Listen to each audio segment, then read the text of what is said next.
Bonjour à tous. Donc effectivement, on va changer de région. Il y a 3 ans, on avait présenté le début de l'étude Agéris en culture de bananes en Martinique lors du GFP Martinique. Donc c'était les premiers résultats. Et là, maintenant, nous avons donc en 2016 finalisé le projet et donc nous avons les résultats consolidés. Donc l'idée du projet, c'était de voir comment on pouvait diminuer les risques de transfert de pesticides à l'échelle d'une bananerie, sachant que la pression phytopharmaceutique est assez forte. Et donc c'est un projet collaboratif avec la filière, avec les instituts techniques, avec Syngenta qui a été pilote au départ de l'action, et puis financé aussi en partenariat avec l'Office de l'eau. Donc ce qu'il faut garder en tête, c'est que la pression prophylactique est quand même liée à un climat qui est différent du nôtre en métropole, parce que vous avez des cumuls de pluviométrie qui vont dépasser les 2500 mm par an, et vous avez donc une zone un peu plus arrosée qui est sur la montagne Pelée. Il ne marche pas, là. Voilà, laser. Et puis donc, vous avez une pluviométrie qui est à peu près à 2500 mm. Vous avez 2 saisons, une saison sèche et une saison humide. Voilà. Et la filière banane, c'est donc une première production agricole en Martinique, premier employeur privé, à peu près 400 adhérents et 6250 hectares de SAU. Donc une culture importante pour l'économie locale. La taille moyenne, c'est 16 hectares. Voilà. Alors ce qu'il faut avoir en tête, c'est la pression sur les pesticides, et notamment la quantité qui est appliquée. Et là, c'est une comparaison entre les différents pays producteurs de bananes avec les quantités appliquées par hectare, où on voit qu'il y a un gradient qui dépend fortement de la pluviométrie, et que la banane, alors pour faire un cocorico, la banane antillaise a quand même un usage assez durable des produits pesticides, puisqu'il est à peu près une dizaine de traitements par an, comparativement aux bananes du Costa Rica, où il y a un traitement par semaine. Donc il y a une différence d'usage des pesticides qui est assez poussée entre les gros producteurs du Costa Rica, par exemple, et ceux des Antilles. Alors, depuis 2008, la filière banane s'est inscrite dans une démarche collective de plan de banane durable, donc signé entre la filière et la recherche, et notamment avec le CIRAD. Donc il y a du développement social par la formation, il y a aussi des améliorations des conditions de travail auprès des ouvriers, la durabilité économique, avec amélioration de la qualité, développement de la production, et surtout, ce qui nous intéresse, la maîtrise des impacts environnementaux. Donc avec des questions sur l'évolution des pratiques, et aussi, en accord avec le plan Ecophyto, la réduction des usages de produits phytosanitaires. Alors ce que ça a donné, effectivement, les premiers résultats, enfin les résultats qui datent de 2013, mais qui ont été recensés par l'IT2, c'est que la profession s'est quand même bien pliée aux contraintes réglementaires. Et donc il y a toujours les effets des cyclones qui jouent beaucoup sur la pression phytopharmaceutique, mais vous avez quand même une forte réduction des intrants, des substances actives appliquées. Mais il faudrait aussi aller plus loin. Et aller plus loin, ça passe par... Donc il y a une diminution de 56% des herbicides et 85% des fongicides, des nématicides. Donc aller plus loin, ça passe par... Alors, attendez, je suis peut-être allé un peu loin. Voilà, par les plantes de service. Donc c'est une technique que l'IT2 tend à développer, qui est en fait ce qu'on connaît dans la vigne, l'enherbement interrang. Donc c'est d'utiliser les plantes de service pour sa couverture, donc pour limiter le ruissellement et donc les transferts, mais aussi qui peut aussi apporter de l'azote, parce que la culture de la banane consomme aussi 600 kg d'apport azoté par an. Et donc ils ont développé des outils, l'outil plante de service, et ce qui est recommandé, c'est soit de la repousse spontanée, soit sous forme de semences ou de boutures de différentes espèces. Alors, où se situe l'interrang? Donc, dans une culture de bananes, vous avez des interrangs, une rigole, des interrangs qu'on appelle grand dos et petit dos, et puis vous avez donc dans ces interrangs-là des techniques d'effeuillage qui consistent à déposer les feuilles malades ou les vieilles feuilles directement dans l'interrang. Là, ce que l'on a essayé de proposer avec l'IT2, c'est d'enherber le petit dos et le grand dos de plantes soit de l'arachide, soit une plante locale qui est le petit mouron, donc pour différentes capacités, différentes contraintes, donc notamment de résistance à tolérance à la lumière, et puis d'autres aspects liés à la culture de la banane. Voilà, le caïa blanc a été l'espèce introduite qui a été plus efficace que l'Arachis pentis au départ. Donc, tester ça, ça a nécessité en fait d'avoir un bassin versant. Donc, on a eu la chance de travailler sur un bassin versant que je vais vous présenter par la suite, où nous avons eu le petit mouron, donc une plante locale, et puis le caïa blanc qui se sont développés naturellement. Et il y a eu aussi dans la démarche de changement de pratique aussi une gestion différenciée du désherbage sur l'ensemble du bassin versant, avec des actions plus localisées que systématiques, et surtout aussi l'entretien mécanique de la ravine et des abords, on peut voir ici, donc l'acquisition par l'agriculteur de machines qui permettaient d'éliminer l'herbe qui pousse très très vite par rapport à chez nous, de façon systématique avec un broyeur, plutôt que d'utiliser du glyphosate à outrance. Donc la stratégie d'évaluation a tourné sur un seul bassin versant. Donc sur un seul bassin versant, on a eu une année de référence où il n'y avait eu aucun changement de pratique, donc ici, et l'année après aménagement. Et comme l'année après aménagement, c'est l'implantation notamment des cultures interrangs, il a fallu une année, ici l'année 2, qui était la mise en œuvre. Donc on a laissé une année pour que le couvert puisse s'installer et se développer entre les rangs de bananes.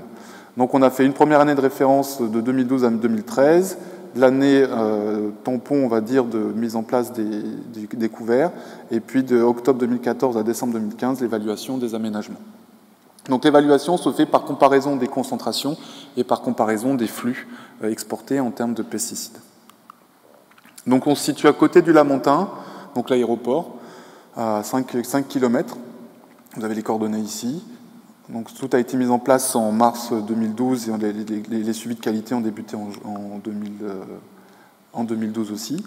Donc le bassin versant, il fait 7 hectares. Donc c'est un seul agriculteur, donc ça limite les effets biais des pratiques agricoles. Et donc le sol, c'est un sol typique de cette partie-là, d'un sol brun à rouille, avec des pentes qui font de 15 à 25%. Les pentes à 15 à 25% sont aussi un problème dans la mise en place des boutures, comme on le verra en conclusion. Donc pour mesurer en termes hydrologiques, pour mesurer ce qui sort, on a dû construire un seuil en béton qui puisse résister aux cyclones, parce que les conditions climatiques peuvent être très fortes. Donc tout a été renforcé par rapport à ce qu'on peut faire par chez nous. Une cabane en dur. Vous voyez ici la section de contrôle qui est une plaque coulée dans 10 mètres cubes de béton. Et puis à l'intérieur, tout un système qui permet de prélever au volume passé. Donc c'est une stratégie basée sur les flux, comparaison de flux, avec une fréquence hebdomadaire qui permet d'acquérir de la donnée de façon régulière, avec un système qualité sur l'envoi et le suivi des produits, des échantillons. Et on avait donc un système réfrigéré où la température oscillait entre 8 et 10 degrés à l'intérieur du système de réfrigération, qui pour une ambiance à 30 degrés en moyenne est plutôt pas mal, un beau succès. Et après, tout était congelé et envoyé en métropole pour analyse au LDA, avec une chaîne aussi de mesure du froid entre le départ et l'arrivée, où on avait des concentrations des échantillons qui oscillaient entre 4 et 6 degrés à l'arrivée en métropole pour analyse. Donc le succès de l'implantation, ça dépend des endroits où on a été, ça dépend de la pente. Donc ici, c'est une photo plutôt là où ça a bien réussi. Donc on voit le développement du caïa blanc et du petit mouron en mélange. Donc certains endroits, il y en a un qui se développait plus que l'autre. En termes de mise en place, ça demande beaucoup de main-d'œuvre. Cette technique-là a de nécessité de former les ouvriers de l'exploitation, de leur changer aussi leur méthode traditionnelle de glyphosate ou glufosinate à outrance, en se disant, voilà, maintenant j'ai un couvert, il faut que je fasse avec, il faut donc que je l'entretienne correctement. Donc c'est l'entretien, la débroussailleuse à main. Par cette température-là, ça demande un effort bien supplémentaire et qui est un peu une limite. La deuxième limite, c'est aussi qu'on a implanté ça dans une bananerie qui était déjà en place, alors que dans les recommandations, ça serait plutôt de réfléchir et de raisonner l'implantation du couvert en même temps que la mise en place de la bananerie. C'est plus facile pour la reprise des petites plaquettes que l'on met à l'implantation. Donc c'est un point qui est très important. Donc ça a apporté des difficultés supplémentaires. mais à terme, on avait quand même une bonne représentation, une bonne couverture du sol. Donc voilà une vue générale du bassin versant. Donc vous voyez la ravine qui est ici, qui collecte les eaux des versants ici, donc de ces deux versants-là. Et donc on avait maximisé l'implantation des couverts sur les 20 à 60 mètres en bordure de ravine, et donc la ravine qui a été entretenue mécaniquement plutôt que désherbée. Donc maintenant en termes de chiffres. Donc la première chose, c'est qu'il faut vérifier que, comme on a travaillé sur 2 années différentes, que les années étaient hydrologiquement similaires pour pouvoir les comparer. Donc vous pouvez voir en termes de pluviométrie et d'écoulement, on était à peu près dans des années climatiques similaires. Donc on a à peu près une réponse du bassin versant qui transforme 75% de la pluie en écoulement, donc ce qui est énorme par rapport au bassin versant sur lequel on travaille. Les deux périodes sont comparables hydrologiquement. Ici, vous avez la zone en rouge qui est la période témoin et en vert la période avec aménagement. Et donc, elles se superposent. Donc, en termes d'hydrologie, de fonctionnement hydrologique, on était sur des systèmes équivalents. Après, en termes de pratiques agricoles, donc vous avez en rouge toujours la période témoin et en vert la période avec aménagement. Donc on voit qu'il y a eu déjà pour les herbicides une forte réduction des herbicides, donc qui est liée au changement de pratique et notamment au désherbage mécanique de la ravine qui utilisait beaucoup d'herbicides, ce qu'on appelle trace ici. Et puis par contre on voit une augmentation des fongicides. Alors cette augmentation des fongicides, elle était liée non pas à un changement de pratique voulu, mais plutôt à une réglementation qui interdisait en 2014, tous les traitements aériens en France métropolitaine et Antilles incluses. Donc il y a eu une conversion du traitement aérien qui était contrôlé par les agents, par des associations, pas par une association, mais par une société qui était pilotée par la DRAF locale pour appliquer les fongicides pour limiter la cercosporiose rouille noire. Et donc ce changement de traitement aérien au traitement manuel a fait qu'il y a eu une augmentation, une prise en charge directe des agriculteurs de ce problème de cercosporiose, et donc un traitement manuel qui a fait que les doses qui ont été utilisées ont souvent été surestimées, enfin surutilisées par rapport à ce qui se faisait avant. Donc changement de pratique, augmentation des fongicides et diminution des herbicides. Après, en termes hydrologiques, ce que l'on voit, c'est que classiquement, comme chez nous, ici, vous avez les herbicides et les fongicides. Vous avez une réponse du bassin versant en termes de transfert à chaque pluie. Donc, à chaque pluie, on a une exportation de pesticides conformément à ce qu'on a par chez nous. On a à peu près les mêmes contributions. Vous pouvez voir aussi les concentrations, qui sont des concentrations moyennes hebdomadaires, qui sont entre quelques microgrammes par litre jusqu'à 1, 2, 3 microgrammes par litre. Donc voilà le tableau des pesticides qui ont été suivis. Donc il y en a certains qui n'ont pas été détectés, d'autres qui ont été détectés assez faiblement. Et puis celles qui nous intéressaient le plus, bon, il y a la chlordécone, mais il y a aussi glyphosate et les deux fongicides d'ificonazole et propiconazole. Ce qu'on peut voir, c'est que pour le glyphosate, il y a une augmentation de la détection, mais une diminution de la concentration moyenne et de la concentration maximale. Pour le propiconazole et diféniconazole, on a eu une diminution pour le diféniconazole, mais une augmentation pour le propiconazole qui est due justement à l'intensification des pratiques opérées par les agriculteurs eux-mêmes. Donc diminution des pics et des concentrations moyennes. Maintenant, si on passe en représentation statistique des résultats, donc vous avez avant et après. Ici, voilà, AV, ça veut dire avant aménagement, et AP, après aménagement. Sur les MES, il n'y a pas de différence notable, significative. Par contre, là où on commence à avoir des réponses significatives, c'est sur le glyphosate et la MPA, puisqu'on a une réduction assez forte de leur usage. Et pour le propiconazole, on a plutôt une stagnation, voire une augmentation, et on a une diminution pour le diféconazole. En termes d'exportation, donc vous voyez, sur les années, il y a eu 2 kg de matière active appliquée, 19 grammes exportés en 2012-2013, et après aménagement, on est tombé à 9,7 grammes. Donc on a une diminution, malgré une augmentation de l'usage global de fongicides, une diminution de 50% des exportations de matière active à l'échelle du bassin versant. Voilà. En termes de flux rapporté à la dose appliquée, on était à presque 1% de la dose appliquée dans la période de référence, on est tombé à 0,5% de la dose appliquée avec aménagement. Donc après, différencier comme on avait fait une évaluation à l'exutoire du bassin versant, différencier ce qui est vraiment de la contribution du couvert ou du changement de pratique, c'était très difficile. Donc on a fait une évaluation dans la globalité en associant ces deux voies de limitation de transfert. Donc l'objectif d'évaluer la performance environnementale a été atteint suite à des changements de pratique et d'aménagement parcellaire. Donc les modifications ont montré une réduction de 50% des flux de substances actives de pesticides, plutôt herbicides et fongicides.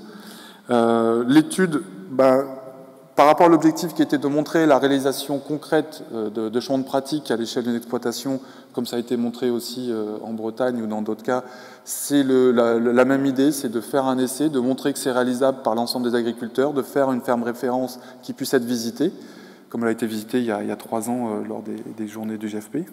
Voilà, ça fait partie de la diffusion et les résultats scientifiques consolidés derrière, ça peut permettre de discuter sur l'intérêt environnemental, mais aussi sur les contraintes que ça apporte au niveau de la conduite de l'exploitation agricole.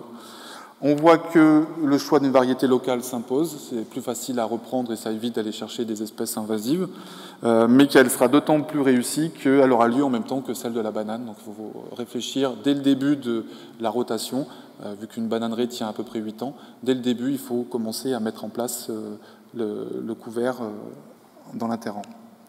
Économiquement, là c'est un point qui a été abordé aussi dans le projet, il fallait étudier aussi comment s'y retrouvait l'agriculteur, parce qu'on avait accès à ces données chiffrées de temps de travail, de coût du travail. Donc il y a une étude économique qui a été menée, qui montre que donc la gestion des plantes de service entraîne un surcoût de main-d'œuvre qu'on peut minorer par l'économie de produits de traitement, mais qui est à peu près de 400 € par hectare. Donc ces 400 € par hectare ont été pris en charge par l'ODE en créant une nouvelle subvention pour essayer de développer cette technique-là. Mais voilà, économiquement, ça engendre quand même 400 € qui n'est pas négligeable pour les agriculteurs. Et donc après, derrière, c'était l'idée de réduire et de faire essaimage par rapport à cette technique-là pour réduire l'impact des produits pesticides et de maintenir la compétitivité agricole. Ça a des contraintes assez fortes, mais globalement, le projet apporte des éléments de réponse, même si derrière, il peut y avoir des discussions sur l'éventualité et la possibilité de développer. Voilà, je vous remercie de votre attention et là, vous avez donc toute l'équipe qui a participé.